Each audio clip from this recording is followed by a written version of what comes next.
4 साल का मासूम बच्चा 6 घंटे तक एक बोरवेल में फंसा रहा और उसे निकालने के लिए सिर्फ और सिर्फ एक देसी जुगाड़ चिमटे के अलावा कुछ भी नहीं था।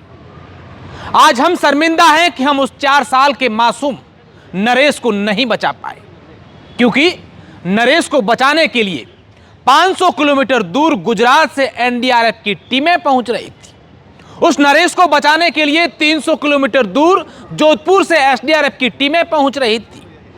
शर्मिंदगी इस बात की भी है कि जहां नरेश अपने घर के बाहर अपनी मां, अपने चाचा, दादा के सामने उस बोरवेल में गिरा, उसके इर्द गिर्द 20-30 किलोमीटर के क्षेत्र में बहुत बड़ी कंपनियां यहां क्रूड ऑयल का खनन करती हैं।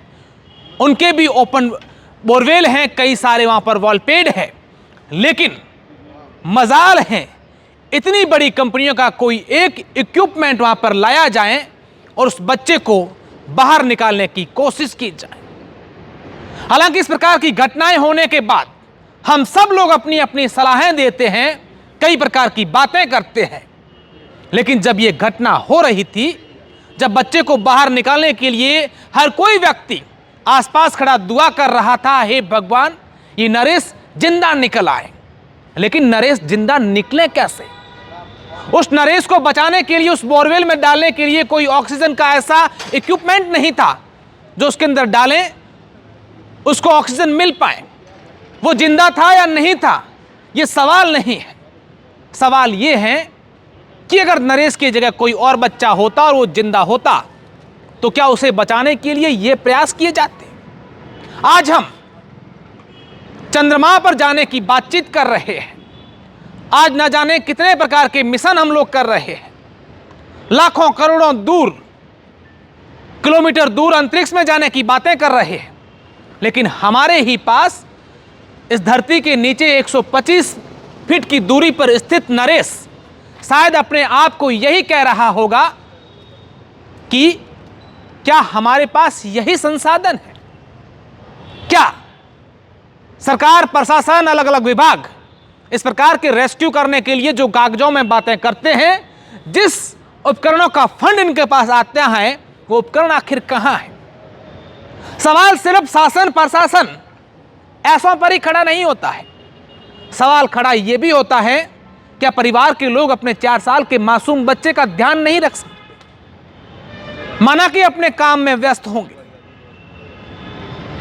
लेकिन जिस घर के बाहर पूरा घर वहां पर है, घर के 8-10 सदस्य बैठे हैं और 4 साल का मासूम बच्चा बोरवेल के पास जाता है और उसके अंदर गिर जाता है। सवाल हम सब पर खड़े होते हैं, यहां प्रशासन पर होता है, यहां जनप्रतिनिधियों पर होता है, यहां मीडिया पर भी होता है। जब ऐसी घटनाएं होती हैं तो हम लोग गला फाड़ फाड़ कर चिल्लाते हैं, ये देखिए ये नहीं किया, वो देखिए वो नहीं किया। किसी की मौत हो जाने के बाद नेताओं की प्रतिक्रियाएं आती हैं, ट्वीट आते हैं कि दुखद घटना है, हम उनको शांति प्रदान करने की कामना करते हैं। प्रशासन की प्रतिक्रिया आते हैं कि हम जो सरकारी नियमानुसार हैं वो इनको सहायता दिलाएंगे। लेकिन क्या इस प्रकार की घटनाएं हो जाने के बाद 2-4 दिन बाद हम फिर से इस घटना को एक मुहिम के तौर पर लेते हैं? क्या ये बाड़मेर की या इस क्षेत्र की पहली घटना है, या पूरे क्षेत्र की अगर बात करें, इससे पहले बोरवेल में कभी कोई गिरा ही नहीं? अगर गिरा तो उसके बाद से उस घटना से क्या सबक लिया, ये अपने आप में सवाल खड़े करता है हम सबके सिस्टम पर। आज 4 साल के मासूम बच्चे की जब मौत हुई, उसको सांचौर जिले के मेड़ा गांव के मादाराम आए और उनके देसी जुगाड़, जो एक चिमटा लोहे का बना हुआ था, उसको क्रेन के माध्यम से अंदर डाला और बच्चे की, मासूम बच्चे का जो शरीर था उसको यूं निचोड़ करके इस तरीके से बाहर निकाला। क्या ये अपने आप में सिस्टम पर सवाल खड़े नहीं करता? अगर कोई बच्चा उस समय जब कैमरा उस वेलपेड के अंदर गया, बोरवेल के अंदर गया, और उस कैमरे में कहीं ना कहीं उस बच्चे की हलचल होती, श्वास होती, तो क्या उस बच्चे को बचाने के लिए उस समय उनके पास क्या था? पूछा गया तो लाचार आवाज में शासन प्रशासन का एक ही जवाब था कि हमने टीमें बुलवाई है, कोशिश कर रहे हैं। वो करते भी तो क्या करते बेचारे, क्योंकि उनके पास इस जवाब के अलावा कुछ भी नहीं था। नहीं इसलिए था कि हमने सिर्फ अपने निजी हित के बारे में सोचा है, कभी इस बात को लेकर नहीं सोचा कि हम हमारे हक और अधिकार के लिए शासन, प्रशासन, जनता, जनप्रतिनिधियों से क्या मांग करती है। आज बहुत सारे सवाल ये नरेश की मौत का मामला खड़े करता है। मैं इस पूरे घटनाक्रम को अगर आपको इसका विश्लेषण करूं, इसको समझाने की कोशिश करूं, तो ये घटना इस प्रकार की थी कि बाड़मेर के नोखड़ा गांव में के पास एक अर्जुन की ढाणी ग्राम पंचायत है और उस ग्राम पंचायत में एक पप्पूराम का घर है। पप्पूराम अपना घर चलाने के लिए बाहर ट्रक चालक है, ट्रक चलाता था और शाम के समय उसके घर के बाहर जो एक बोरवेल बना था उसमें पानी नहीं था, तो उन्होंने घर के लोगों ने थोड़ी दूरी पर 20 मीटर की दूरी पर दूसरा बोरवेल करवाया था। जो पुराना बोरवेल था उसके ऊपर लगी उस पंप या सबमर्सिबल पंप को बाहर निकाल करके दूसरे बोरवेल पर सेट कर रहे थे और बोरवेल का जो पूरा ओपन एरिया था, बच्चा 4 साल का नरेश खेलता खेलता वहां गया और सर के बल उसके अंदर गिर गया। सूचना दी गई प्रशासन को, पुलिस को। हालांकि ऐसा बताते हैं कि आधे घंटे बाद सब लोग आ गए थे, लेकिन उनके हाथ उस बच्चे को निकालने के लिए खाली थे। वो सिर्फ देख सकते थे और रिपोर्ट अपने उच्च अधिकारियों को कर रहे थे।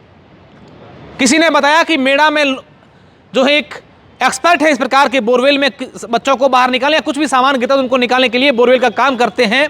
मादाराम उस जगह से 150 किलोमीटर की दूरी पर महज 2 घंटों में अपनी बोलेरो गाड़ी लेकर के पहुंच जाते हैं, लेकिन यहां से 40 किलोमीटर दूर, 50 किलोमीटर दूर जिला मुख्यालय से उस बच्चे को रेस्क्यू करने के लिए कोई संसाधन नहीं पहुंचता है। 30 किलोमीटर दूर क्रूड ऑयल की कंपनियां, जहां उनके बहुत बड़े बड़े वेलपेड हैं, ऐसा नहीं है कि उनके पास कोई इक्विपमेंट नहीं है, उनकी ओर से भी कोई इक्विपमेंट वहां पर नहीं पहुंचता है। रात को 10 बजे पूछा जाता है कि क्या होगा, अब तो उनके जो प्रयास थे देसी जुगाड़ के वो तो असफल हो गए।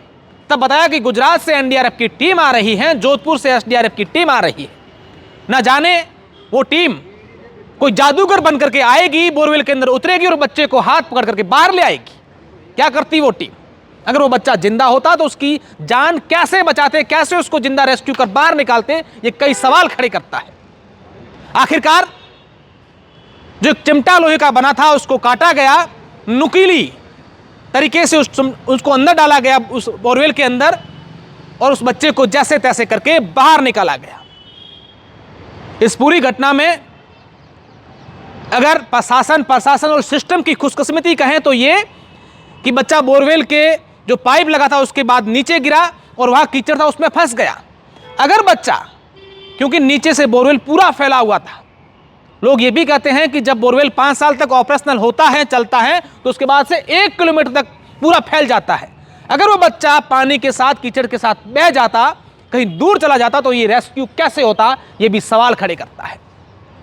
एक तरफ मां रो रही थी, दादी घायल अवस्था में आंगन में पड़ी थी, दादा जोर जोर से चिल्ला रहा था कि मेरी आंखों के सामने मेरा पोता हुआ बोरवेल में गिर गया है। लेकिन मजाल है किसी के पास यह जवाब हो कि हम अगले ही कुछ समय में उसको बाहर निकाल देंगे, या बच्चा जिंदा है तो हम उसको पूरा अभी इसकी सुरक्षा कर रहे हैं, इसको ऑक्सीजन भेजा है, बच्चे को कुछ नहीं होगा। आज से पहले हमने ऐसी कई घटनाएं देखी हैं, लेकिन घटनाएं जब होती है तब सब प्रकार के लोग अलग अलग अपनी प्रतिक्रियाएं देते हैं, कई प्रकार के नियम कानून बनते हैं और उसके बाद 2-4 दिन बाद हम और आप सब लोग भूल जाते हैं और अगली ऐसी घटना होने का इंतजार करते हैं। मैं आज आप लोगों को नहीं कहूंगा कि आप इस वीडियो को पूरा देखिए, शेयर करिए, ये करिए, वो करिए, लेकिन हां, इतना जरूर कहूंगा कि ऐसी घटनाओं के बाद एक बार आप सोचिएगा जरूर कि हमारे आसपास तमाम जो चीजें हो रही हैं, इस चीजों को लेकर हम हमारे हक और अधिकार के लिए कब बोलेंगे, कब ऐसे विषयों पर चिंतन करेंगे और ऐसी चीजों के लिए अपनी आवाज को उठाना शुरू कर देंगे।